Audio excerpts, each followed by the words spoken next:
Welcome to this week's version of the Ask the EO Vet. That's me. I'm Dr. Janet Roark, the Essential Oil Vet. And every Sunday, I go live at 7 p.m. Central Time to answer your biggest questions about using essential oils with and around animals. And so if you're hopping on live, make sure you let me know that you can hear me because I have a different setup here. I'm at a hotel visiting family for the Thanksgiving holiday. So I have a different setup than normal. So let me know that you can hear me and let me know what was your favorite BOGO this week. So I hope you enjoyed my education on all the different spotlighted oils that we had this week. You can actually scroll through the feed and go find those again once you get your oils, so you can rewatch those or relook at the posts and know how exactly to use On Guard and Breathe and cassia and wild orange and Roman chamomile and black spruce and copaiba and deep blue, all with animals. So we posted about all that this week. I hope you enjoyed that information. Hi, Shirley. Hi, Tracy. I'm so glad you guys can hear me. The deep blue stick. Yep, the deep blue stick as well, which you just have to be careful not to get hair in it. That's the big thing with that one with animals. So if you are hopping on live and you have a question, go ahead and pop that in the chat. I'll be answering a few of those today. But really quickly, I also wanted to make a big announcement. So we are actually having in the membership group, which if you're not in the membership group yet, you can join for only $27. EssentialOilVet.com/members is the link to hop on that. This week on Friday at 5 p.m., we are going to be doing a workshop for essential oils for aging animals. So senior animals, you'll get my daily health protocol for horses, dogs, and cats in their senior years. And we'll be covering all of the biggest concerns that we have with aging animals in that workshop, how to prevent and or address some of those issues. So if you have an animal, whether it's young or not so young, you'll want to join that because animals do unfortunately age a little bit more quickly than humans. So we do need to be able to care for them as they get older and somewhat less quote unquote inconvenient. So less convenient, I should say. They take a little extra care as they get older, just like people. So all right, so hop on that, essentialoilvet.com/members. That's my announcement. That is Friday at 5 p.m. If you can't make it and you are in the membership, you are still going to have access to that training because you can watch the replay. We put that in one of the guides. It's also in the membership portal, if you prefer not to be on Facebook and do your learning that way, we have that option available as well. Okay, let me pull my banner down and answer some of your questions. Okay, what do we got here? Michelle says, what are some good oils for dogs with scratches and scrapes? So, oh my gosh, Michelle, I have this amazing recipe for you. It is called the Skin Rejuvenating Spray. It is a combination of lavender, frankincense, myrrh, helichrysum. You can throw some copaiba in there if you want to. And you can actually get that recipe for free over at essentialoilvet.com/recipes. Essentialoilvet.com/recipes. You can grab that free recipe for the Skin Rejuvenating Spray. This is really good for any kind of scrapes, bumps, hot spots, you name it. It's a really good skin rejuvenating. It really, really is good for healing the skin. So that is my favorite recipe. I've had lots and lots and lots of good results from that. And those oils that are in it are all really good for scratches and scrapes, Michelle. All right. Next question from Carrie. My friends have alpacas. Are oils for horses similar? So we don't talk a lot about alpacas because not a lot of people have alpacas, as many as have dogs and cats and horses, for example. But yeah, alpacas are really, really resilient when it comes to oils, and they really like them, very similar to horses, except for smaller inside. So I actually kind of use my goat oils for goats about the same as alpacas. So very similar to sheep and goats. Can have quite a few oils topically and internally, and can really, really benefit from using essential oils. Absolutely. All right. Sunny says, hi, do you have a suggestion for my cat's digestive health? She pukes a lot, but is not sick and absorbs her food well. So what's happening with these kitties is that they're ingesting a bit too much hair. And this can happen with long-haired kitties especially, or if you have a lot of animals in the household and they are just like meticulous groomers. I have a short haired kitty, but she started vomiting a lot more when we got a golden long haired dog in the house because she will lick that long hair and ingest it. And that just gets it just ingesting hair is how they groom, but it's certainly not good for the digestive tract. So as far as oils go, I really like the kids tamer blend or the roll on digestive blend, already pre-diluted, so you don't even have to think about it. You just like roll it on your hand and pat your kitty on the belly or along the spine. If you have a long-haired cat, or even if it's a short-haired cat, make sure you're brushing them regularly. And when I say regularly, I mean daily, because you want to get all that loose hair off of them so that and then throw it away so that they're not actually ingesting all that loose hair. You can also, there's different things you can do as far as like lubricants and things like that for the digestive tract as well that you can get from the pet store. But that's really where I would start, Sunny, and brushing your kitty. Sometimes long-haired kitties, like it's a Maine Coon, and it continues to happen. Sometimes you can actually shave them down, give them a really cute lion cut or something like that, and that will severely diminish the amount that they're actually vomiting. So, Tracy says, is there any oils you can use to help dogs not eat poop? So this is a condition called coprophagia, and this is usually it can mean that there is a nutritional deficiency of some sort. So adding digestive enzymes and probiotics are really, really beneficial when dogs do this. But it's also, let me stop my banner here. Okay. So the other thing that you can do is add pineapple juice or pineapple to the food. This seems to help a lot with just like the taste of it in general.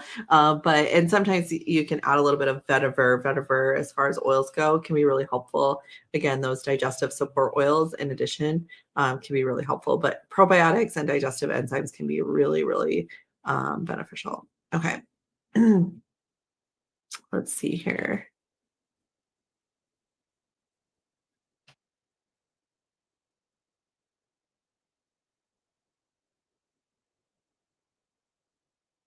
Uh, okay, so Lauren has a question. She just says oils around rabbits. So we actually have a really good, I don't know why I keep doing that. Really good safety guide. If you go over to essentialoilvet.com/pet safety, we actually have a little section that covers rabbits and small animals. So you'll definitely want to either join the membership for more information about essential oils and bunnies, because I can't just like do a whole essential oils and rabbits presentation on this like Q&A. But we have a whole section on bunnies in the membership. So definitely check that out, as well as the free pet safety guide, which you can grab over at essentialoilvet.com/pet safety. Um, uh, let's see here. Jan says, do cats not groom themselves as well when they are older? Never had cats this old. They're 18 years old. Yes, correct. They can't groom themselves once they get past this, or once they have arthritis, and they can't bend around as quickly as good as they used to. So you need to actually start grooming them more when they can't groom themselves. Absolutely, just like people, like sometimes they need help. um, people need help bathing and staying clean as they get older, just because they can't do it themselves anymore. So that's very common. Sandra has a very long question. Let's see what it says. Wondering which oils you can recommend for a puppy about 4 months old that gets hyper at night, older dogs in the home, and the young one gets hyper and can start biting, wrestling with the older ones. No injuries on them as of yet. Exact breed is unknown due to it being a rescue. I think it's a German Shepherd, Australian Shepherd mix. So those are both kind of like high energy breeds, Sandra. So what I would recommend is you actually go make sure that when the puppy gets kind of crazy, gets the zoomies, then do your part as the owner, and that would be a really good time to maybe take the puppy out for a walk and get some exercise. Maybe throw the ball a bunch with not the other dogs around, just the puppy, just to get some extra energy out. And then maybe go for a run, do something outside away from the other dogs, so that they aren't just like attacking the other dogs. We don't want anybody to get hurt, that's for sure. But you can certainly use calming oils as well. But this is probably just a fact of life that young people have more energy than older ones. And so they do need a little bit more exercise in that regard. And then you can also do some obedience training while you're out there too. Let's see.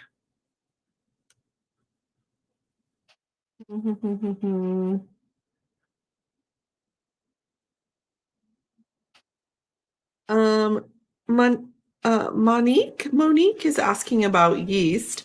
Monique, I am going to actually suggest you join the membership group, because just last month I did a webinar on yeast in animals, and we did a whole presentation on that, what oils are really, really good for that, and how to prevent it from happening in the first place. I really, really recommend that you join just for that. Because if you are struggling with that in your animal, you are going to find a lot of information, because yeast is not. So I can be like, well, these oils are good for yeast. So like arborvitae is really good for yeast. Geranium is really good for yeast. There's a lot of good oils for yeast. Lavender is really good for yeast. But you have to get to the source of the problem, which usually stems from digestive health problems.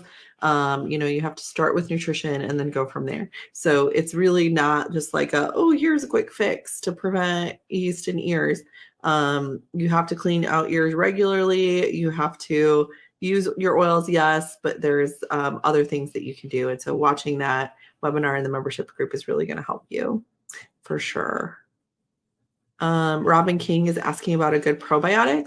I use doTERRA's PB Assist Plus on dogs over 20 pounds, but you can also there's several good ones out there. I'm actually working on developing my own as well, specifically for dogs and cats. Dr. Mercola's Complete Pet Probiotics are good as well. There's ProViable is another good one that a lot of veterinarians recommend. There's a bunch of good ones out there. I believe Adored Beast might have a really good one as well. It's another brand. All right.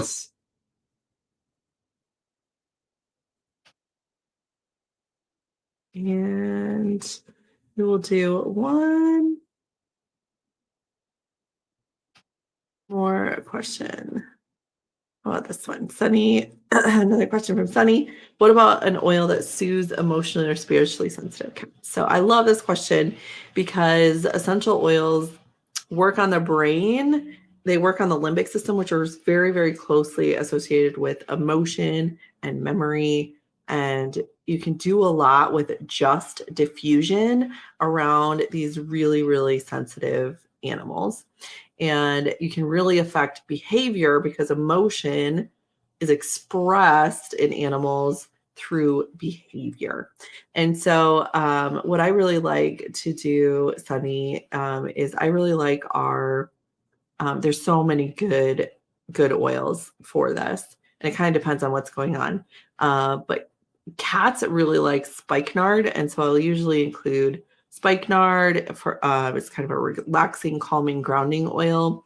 Vetiver is another really good one. Those are root oils. You can also use any of the calming oils, so like petitgrain, lavender, Roman chamomile, our reassuring blend, our comforting blend, our forgiving blend are all really good. Our grounding blend, our calming blend, all of those can be used around cats. Just do 3 to 4 drops in your diffuser.